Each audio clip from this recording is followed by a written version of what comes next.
Sa Belle famille a histoire. tenté de la tuer parce qu'elle était tombée enceinte 3 mois plus tôt. Lorsque Bolu se réveilla, elle était allongée sur une natte, dans une hutte inconnue. Ses mains étaient attachées derrière son dos.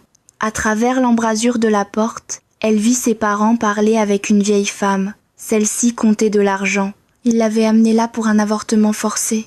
Les cordes étaient lâches. Silencieusement, elle se libéra et se glissa vers un trou dans le mur. Au-delà se trouvait la brousse. Bolu courut pieds nus, les épines déchirant sa peau, la peur la poussant en avant. Au coucher du soleil, elle atteignit la route principale. Un camion chargé d'ignames s'arrêta. Le chauffeur, gentil, sans poser trop de questions, lui offrit une place jusqu'à la ville du marché. Lorsque ses parents découvrirent sa disparition, Bolu était déjà loin.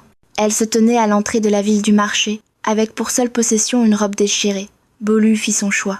Elle ne retournerait pas en arrière. Elle trouverait un moyen de survivre seule. Son ancienne vie était terminée. Sa famille était perdue pour elle. Mais son bébé était toujours en vie. Et c'était désormais tout ce qui comptait.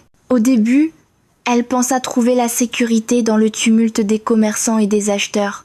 Mais le marché ferma ce soir-là, et elle n'avait nulle part où aller. Lorsque les dernières lanternes s'éteignirent, les rues devinrent silencieuses. Les premières nuits, elle dormit sur des vérandas et sous des hangars, serrant son ventre contre le froid.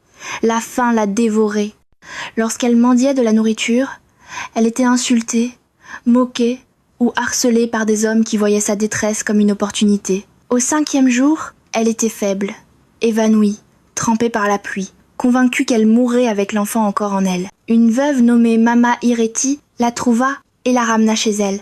Elle offrit à Bolu un abri, de la nourriture et des soins. Dans sa petite maison, Bolu retrouva peu à peu des forces. Quelques mois plus tard, elle donna naissance à un garçon en bonne santé. Sa présence lui redonna le courage de vivre. Au village, les tantes de Michael apprirent la vérité par la mère de Bolu, qui leur confia en secret sa culpabilité et sa peur. Elles informèrent Michael, qui fut dévasté. Il chercha Bolu dans la ville du marché, mais la manqua de peu. Elle était déjà partie plus loin dans la grande ville avec Mama Ireti. Avec le temps, Bolu revint discrètement au village, non pas chez ses parents, mais chez les tantes de Michael. Elle voulait que Michael sache qu'il avait un fils. La tante facilita le contact, et Bolu et Michael commencèrent à échanger à distance. Bien qu'il étudiait à l'étranger, il accepta ses responsabilités et promit de la soutenir. Sa famille accueillit Bolu et son enfant dans leur maison en ville. Ils la renvoyèrent à l'école afin qu'elle puisse reconstruire sa vie. Lorsque Michael revint enfin, il retrouva Bolu et leur fils. Ses parents, eux, ne surent jamais rien. Sa mère se réjouissait en secret que sa fille soit en vie et en sécurité. Plus tard, Bolu retourna chez ses parents avec Michael et son enfant, espérant se réconcilier. Mais son père resta inflexible, affirmant qu'elle avait apporté la honte à la famille.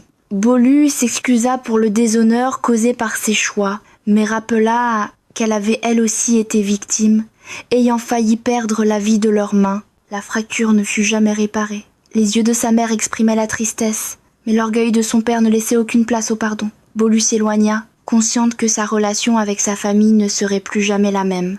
Elle choisit de rester là où elle était acceptée, d'élever son enfant avec dignité et amour, et de construire